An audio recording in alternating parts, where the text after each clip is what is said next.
Assalamualaikum warahmatullahi wabarakatuh. Halo teman-teman, perkenalkan nama saya Lia Yuliawati dari Prodi Sains Informasi Geografi. Di sini, saya akan menjelaskan mengenai batuan sedimen. Sebelumnya, apakah kalian tahu apa itu batuan sedimen?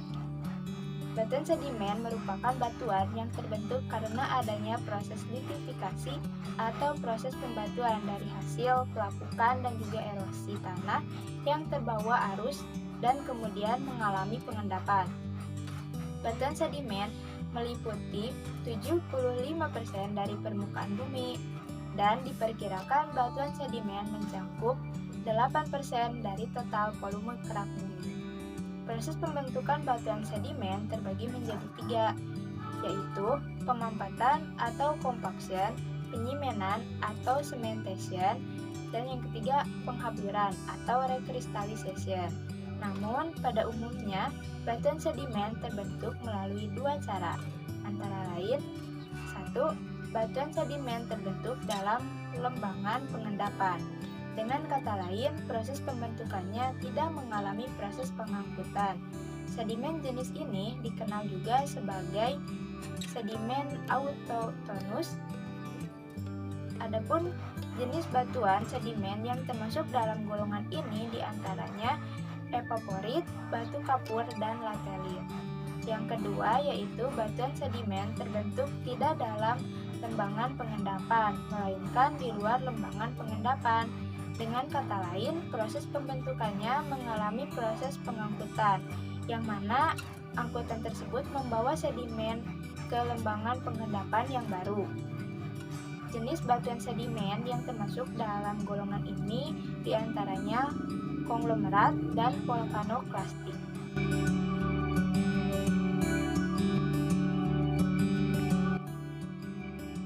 Jenis-jenis batuan sedimen. Yang pertama yaitu batuan sedimen klastik. Batuan sedimen klastik merupakan salah satu jenis batuan yang terbentuk di alam melalui proses pengendapan dari material-material yang bervariasi, mulai dari ukuran lempung sampai dengan bongkah batuan. Batuan sedimen klastik ini terbentuk karena suatu pelapukan atau erosi pada pecahan batuan atau mineral, sehingga batuan menjadi hancur dan mengalami pengendapan di tempat tertentu lalu menjadi keras. Susunan kimia dan warna batuan ini biasanya sama dengan batuan asalnya. Contohnya dapat dilihat pada batu konglomerat, batu breksi, dan batu pasir. Yang kedua yaitu batuan sedimen klastika. Batuan sedimen klastika adalah batuan sedimen yang terdiri atas klastika-klastika atau hancuran batuan yang mengendap secara alami oleh gaya beratnya sendiri. Sedimen jenis ini disebut juga sebagai sedimen mekanik. Contohnya dapat dilihat pada batu breksi, konglomerat, batu pasir, dan batu lempeng. Yang ketiga yaitu batuan sedimen kimia. Batuan sedimen kimia adalah sedimen yang terbentuk melalui reaksi kimia seperti evaporasi, presitasi, dan konsentrasi. Contohnya dapat dilihat pada batu garam, gipsum, stalaktit, dan stalagmit. Yang keempat yaitu batuan sedimen organik atau sedimen asal jasad. Batuan sedimen organik adalah sedimen yang berasal dari sisa-sisa jasad hidup atau dibuat oleh jasad hidup. Golongan sedimen ini dibagi menjadi 2, yaitu sedimen biomekanik dan sedimen biokimia. Sedimen biomekanik adalah endapan sisa-sisa bagian tubuh jasad hidup yang mengendap secara alami karena beratnya sendiri, misalnya batu gamping kerang, batu gamping numilites, dan batu gamping berlapis. Sedangkan sedimen biokimia adalah pengendapan unsur gamping dan silisium dengan bantuan makhluk hidup. Contohnya adalah batu gamping terumbu yang merupakan rumah binatang karang.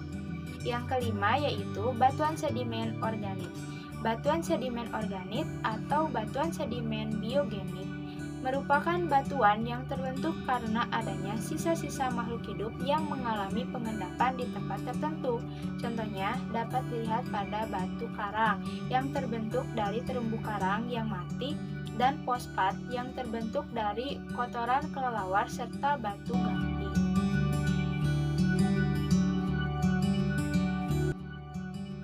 dalam pembentukan batuan sedimen ini tentunya berbeda-beda ya teman-teman. Makanya ada yang dinamakan klasifikasi batuan sedimen.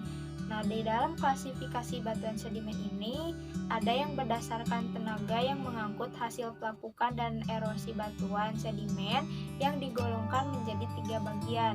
Yang pertama itu sedimen akuatis atau sedimen yang diendapkan oleh tenaga air, contohnya gosok pasir, floodplain, delta, dan lain-lain.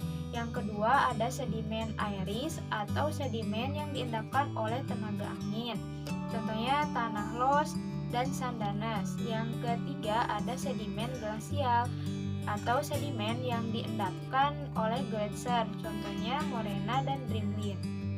Kemudian ada yang berdasarkan lingkungan pengendapannya. Sedimen ini juga dibagi menjadi 3 bagian. Yang pertama yaitu sedimen laut atau marin yang tentunya diendapkannya ini di laut, contohnya batu gamping, dolomit, dan napal. Yang kedua yaitu sedimen darat atau teristris yang prosesnya terjadi di darat, contohnya endapan sungai atau aluvium, endapan danau, dan endapan gurun atau aeolis. Yang ketiga ada sedimen transisi.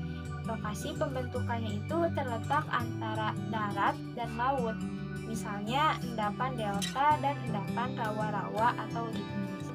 Kemudian batuan sedimen ini berdasarkan cara pengendapannya juga dibedakan menjadi 3 macam.